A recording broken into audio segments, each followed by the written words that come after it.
வணக்கம் நண்பர்களே. இன்னைக்கு நம்ம எதை பற்றி பார்க்க போகிறோம்னா, ஆப்ஷன் செயினை யூஸ் பண்ணி ட்ரேடிங்கில் எப்படி நம்ம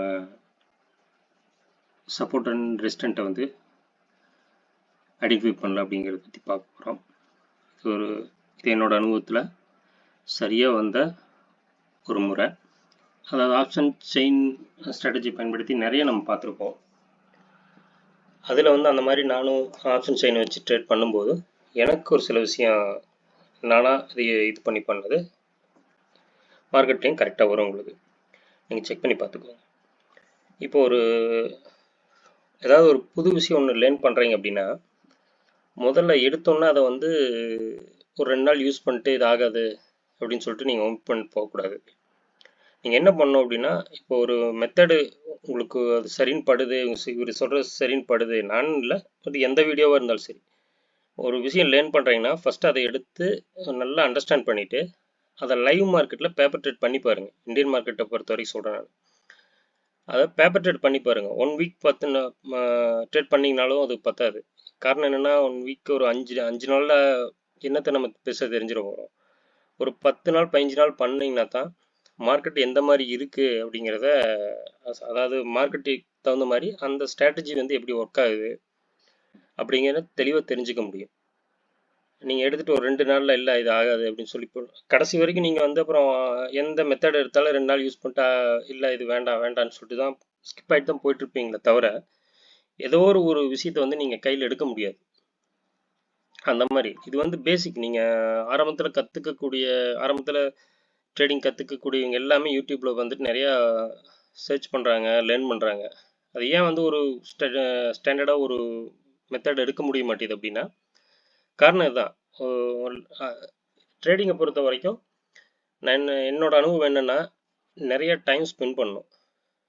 ஒரு மெத்தட் நீங்கள் உங்களுக்கு ஏதாவது ஐடியாலஜி வருது, இல்லை வந்து உங்களுக்கு வேறு ஏதாவது இன்னொரு மூலியமாக ஒரு நாலேஜ் கிடைக்குது அப்படின்னா, அதை ஃபஸ்ட்டு லைவில் செக் பண்ணணும். நீங்கள் லைவில் செக் பண்ணாமல் எந்த ஒரு ஸ்ட்ராட்டஜி வந்து ஒர்க் ஆகாது. இப்போ அந்த ஸ்ட்ராட்டஜி ஒர்க் ஆகுதா இல்லையான்னு நீங்கள் கரெக்டாக வச்சு பார்க்குறக்கு 1 வீக் ஆகிடும்.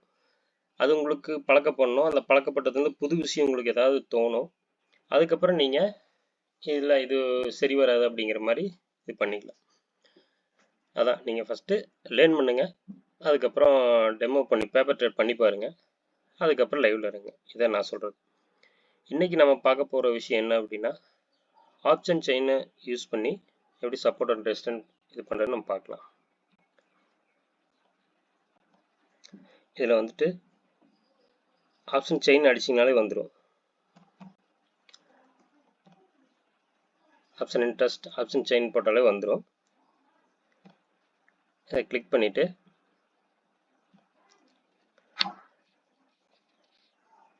அப்படியே நிஃப்டி எடுத்தோன்னே ஈக்விட்டி டெரிவேட்டிவ்ஸ்னு இருக்கும். அந்த இதில் அப்படியே பார்க்க தெரியும்னு நினைக்கிறேன் எல்லாத்துக்கும். இந்த ஆப்ஷன் செயினில் வந்துட்டு நான் சொல்லக்கூடிய விஷயம் என்ன அப்படின்னா, இப்போ வந்து ஒரு ஸ்ட்ரைக் ப்ரைஸ் இருக்குன்னு வச்சுக்கோங்களேன். அந்த ஸ்ட்ரைக் ப்ரைஸுக்கு இந்த ஸ்ட்ரைக் ப்ரைஸோட கடைசி லாஸ்ட் ஒரு 3 வேல்யூவில் எது வந்து ஹையஸ்ட்டாக இருக்குதுன்னு பார்க்கணும். அதாவது வந்து ஃபார் எக்ஸாம்பிளுக்கு இப்போ இந்த ஸ்ட்ரைக் ப்ரைஸ் இருக்கு இல்லைங்களா, ஸ்ட்ரைக் ப்ரைஸ்னால் ஒரு 50 பாயிண்ட்டுக்கு ஒருக்கா நம்ம இன்க்ரீஸ் ஆகிட்டே இருக்கும். அதே மாதிரி செல் சைட்லேயும் அதே மாதிரி இருக்கும், பை சைட்லேயும் அதே மாதிரி இருக்கும்.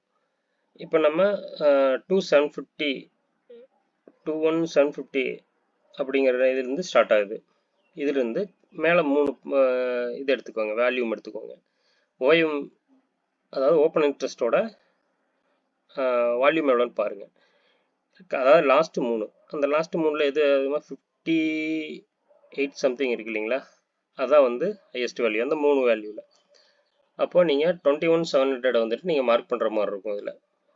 அப்போ நீங்கள் எடுத்துகிட்டு 21700 நீங்கள் மார்க் பண்ணணும்.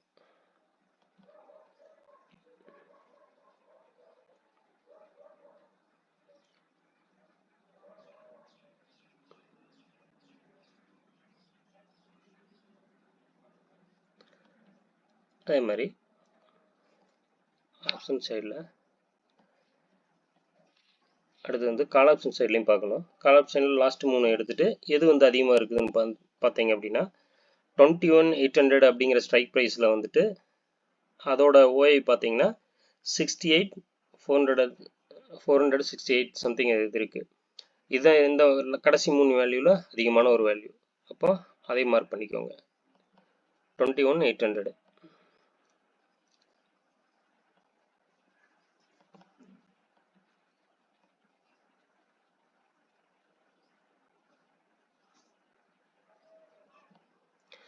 இந்த ஓஐ மெத்தட் வந்து அதாவது இது என்ன அப்படின்னா, பையர் வந்து மார்க்கெட் வந்து அதாவது செல்லர்ஸ் வந்து மார்க்கெட் இன்க்ரீஸ் ஆகக்கூடாது அப்படின்னு செய்யக்கூடிய ஒரு வேலை.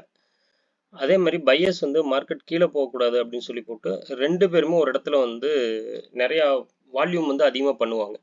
அந்த பாயிண்ட் தான் என்எஸ்சி வந்து நம்மளுக்கு இந்த சார்ட்டாக கொடுப்பாங்க அந்த ஆப்ஷன் செயினில். இதை அதாவது பையர்ஸ்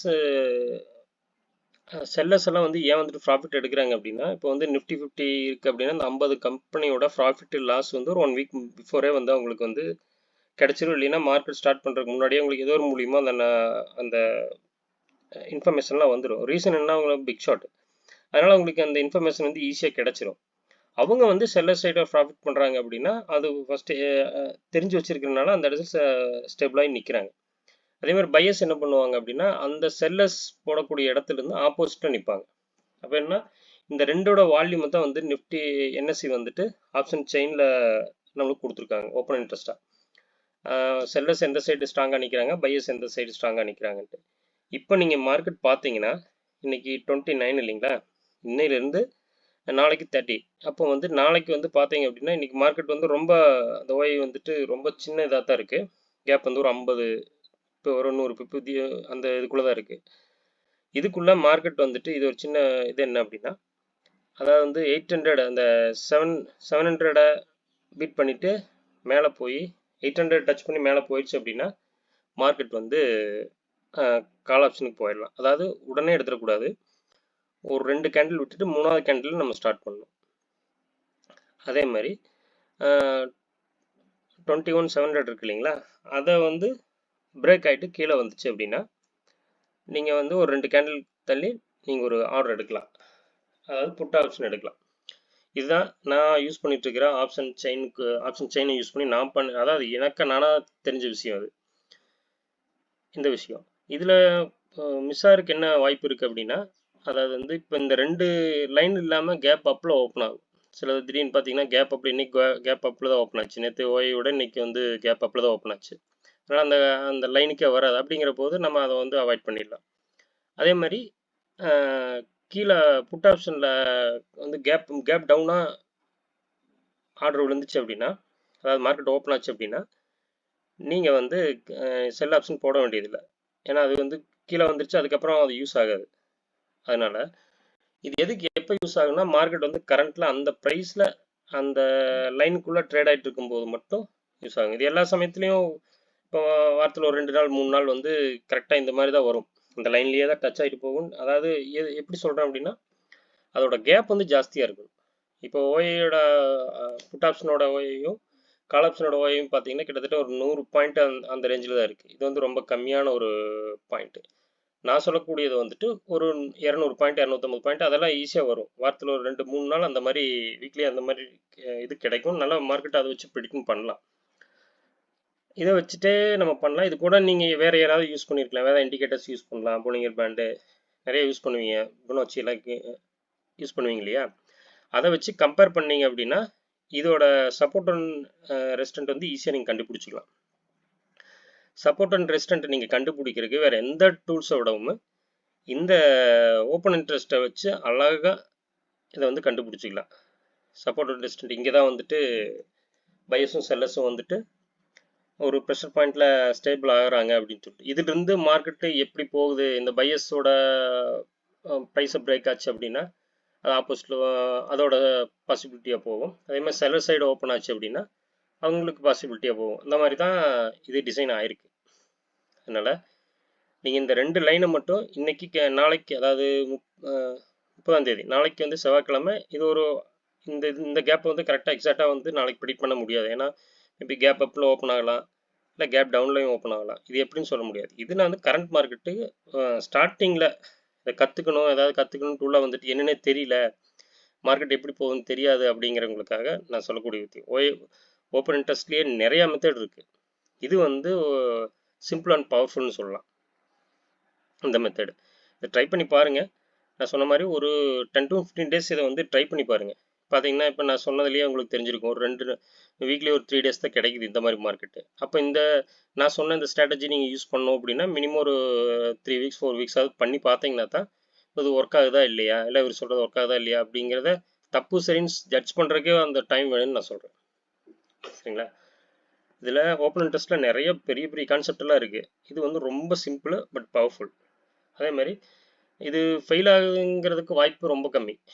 ஏன்னா ஃபெயில் ஆகுது அப்படின்னா நீங்கள் மார்க்கெட் மேலே ஒர்க் ஆகாத சமயம் எந்த மாதிரி சமயத்தில் ஒர்க் ஆகாதுன்னா அந்த லைன்ஸோட மேலே கேப் அப்பில் டக்குன்னு ஓப்பன் ஆயிடுச்சுன்னா, அல்ல கேப் டவுனில் ஓப்பன் ஆயிடுச்சுன்னா இந்த லைன்ஸ் வந்து நம்ம போட்ட அந்த ஒய் கான்செப்ட் வந்து கரெக்டாக வராது.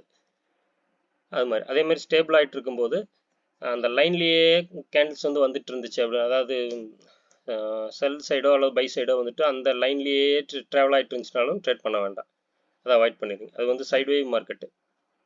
ஸோ இதுக்கு ரூல்ஸ் என்ன அப்படின்னா, இந்த லைனை நீங்கள் ட்ராப் பண்ணணும், ட்ராப் பண்ணிட்டு இந்த பை சைடோ அல்லது செல் சைடோ பிரேக் ஆகி கீழே 2 கேண்டில் வந்ததுக்கப்புறம் தான் நீங்கள் வந்து ஆர்டர் ப்ளேஸ் பண்ணணும். அதே மாதிரி பை சைடு போனாலும் 2 கேண்டில் மேலே போனதுக்கப்புறம் கன்ஃபார்ம் ஆனதுக்கப்புறம் தான் நீங்கள் ஆர்டர் எடுக்கணும். இதுதான் இதோட rules.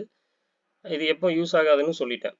Gap up gap down இது பண்ணிங்கனாலும் யூஸ் ஆகாது. அதே மாதிரி இந்த மாதிரி சின்ன ஒரு 100 பாயிண்ட்டுக்குள்ளே நம்மளது 100 பிப்புக்குள்ளே உள்ள அதை அந்த அளவுக்கு இருந்துச்சு, ஒய் வந்து 2க்கும் உள்ள டிஃப்ரென்ஸ் வந்து அவ்வளோதான் இருக்குது அப்படின்னாலும் ஸ்டேபிள் ஆகாது.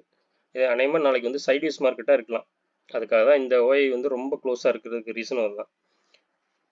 அதுதான் இந்த வீடியோ எல்லாத்துக்கும் புரிஞ்சிருக்கும்னு நினைக்கிறேன். புரிஞ்சு யூஸ் பண்ணி பாருங்கள். வாழ்த்துக்கள். நன்றி.